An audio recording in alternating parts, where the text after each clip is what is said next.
Sang putri memelototi Feng Tianxing dengan kejam, lalu berdiri. Kemarahan di wajahnya menghilang dengan kecepatan yang terlihat dengan mata telanjang. Feng Tianxing bangkit dengan acuh tak acuh. Dengan senyum di wajahnya, dia berjalan perlahan ke sisi sang putri. Sebenarnya, kupikir kamu tidak akan setuju denganku dengan mudah. Lagi pula, mungkin ada peninggalan ayahmu di dalamnya. Sang putri mencibir. Apakah Anda memberi saya kesempatan untuk memilih? Nyatanya, sang putri selalu tahu bahwa tidak masalah dia jatuh ke tangan siapa. Hanya saja dibandingkan dengan iblis lain, Feng Tianxing setidaknya tidak memintanya melakukan terlalu banyak hal yang tidak ingin dia lakukan, kecuali membiarkan dia menggunakan tubuh manusianya di wilayah di bawah yurisdiksi umat manusia. Bertahan di dalamnya. Ini adalah satu-satunya hal yang membuatnya tidak puas, tetapi bagaimanapun, itu jauh lebih baik daripada iblis lainnya. Memikirkan Jie Luo, dia bahkan menggunakan nama palsu untuk mempublikasikan strateginya dan kebijakan tindak lanjut melawan kekosongan. Apakah ini yang dia inginkan? Tentu saja tidak.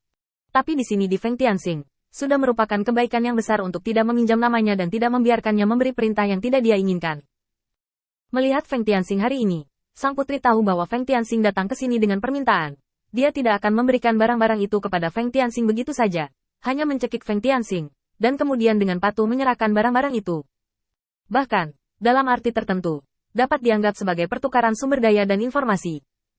Feng Tianxing menyetujui beberapa avatarnya yang telah berubah menjadi 3 pembersihan, dan menukar cincin Sumeru di tangan ratu. Sang putri masih bimbang. Apakah akan melanjutkan topik selanjutnya ini? Feng Tianxing berbicara langsung. Saya mungkin bisa menebak apa yang tersisa untuk Anda katakan. Izinkan saya mengatakannya untuk Anda. Poin terpenting adalah bahwa Jie Luo sekarang ingin membentuk kekuatannya dan memerintahkan kekuatan. Saat ini, tampaknya tidak ada klan iblis yang dapat bersaing dengan Jie Luo Luo Chongheng. Apakah itu aliansi keluarga besar atau kartu hall yang ditinggalkan oleh Kaisar Iblis? Kedua, cara terbaik bagimu untuk menghadapinya sekarang adalah tetap diam di sini.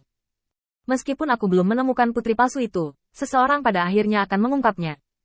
Ketika kamu muncul, kamu tidak akan lagi menjadi putri duyung seperti kamu. Sekarang, kamu bisa mengendalikannya. Ada lebih dari itu. Poin terakhir adalah terlepas dari garis bawahku. Kamu dan aku harus dianggap sebagai sekutu dalam hal lain. Ratu tiba-tiba tertawa. Apakah garis bawahmu untuk memberi orang ruang hidup yang besar? Atau untuk mengusir iblis kembali ke batas aslinya? Atau untuk membantai semua iblis? Feng Tianxing tersenyum dan menggelengkan kepalanya. Aku tidak bisa lagi mengganggu masalah ini. Kaisar Iblis meninggalkan sesuatu padaku saat itu, jadi aku hanya bisa membuat beberapa persiapan untuk masalah ini. Jika aku benar-benar ingin melakukannya, aku pasti akan mengesampingkannya. Sang putri merenung sejenak, lalu mengulurkan tangannya ke Feng Tianxing. Karena kamu bilang kamu ingin aku melakukan perubahan. Bagaimana aku bisa berubah?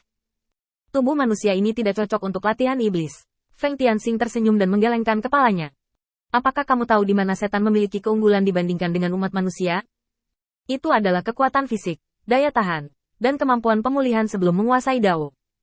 Setan tidak perlu belajar dan berlatih, dan kekuatan mereka secara alami akan meningkat. Ini adalah dasar dari kekuatan iblis. Tetapi selama Anda mencapai tingkat di mana Anda perlu mengontrol kekuatan jalan yang hebat, menurut Anda berapa banyak iblis yang dapat memahami kekuatan yang sangat besar dari jalan yang hebat? Jadi aku memberimu tubuh manusia ini, bukan untuk menakut-nakutimu, tetapi untuk meningkatkan batas atasmu sebagai iblis setidaknya 30 kali. Melihat bahwa kamu hampir beradaptasi baru-baru ini, mari berlatih dengan mereka terlebih dahulu dan kuasai auranya. Kuasai Dao. Di masa depan aku akan memberimu tubuh iblis terkuat. Aku bisa membayangkan betapa sombongnya kamu ketika aku melihatmu. Setelah menggambar kue besar ini, sang putri tidak hanya tidak keberatan, tetapi pupilnya sedikit menyempit. Dia tahu apa yang ada di balik kata-kata itu. Jika dia benar-benar berkembang sesuai dengan rencana Feng Tianxing, maka dia akan menjadi iblis yang sangat kuat di dunia ini, dan tidak ada yang bisa menandinginya. Dan nilai dari janji ini membuatnya percaya akan hal itu. Feng Tianxing dapat menempatkan kesadarannya ke dalam tubuh manusia yang lemah ini. Di masa depan, siapa yang dapat menjamin bahwa dia tidak dapat membuat tubuh iblis yang begitu kuat? Jelas itu mungkin. Dengan Feng Tianxing, semuanya tampak mungkin. Meneguk, sang putri menelan ludah. Godaan ini terlalu besar. Bagi para iblis, hadiah terbaik selalu berupa kekuatan yang kuat. Sekarang sang putri telah mendapatkan janji yang sangat besar tetapi sangat mungkin dari Feng Tianxing. Tidak ada yang lebih menggoda dari ini. Sang putri masih menekan kegelisahan di hatinya, menenangkan diri sejenak, lalu bertanya.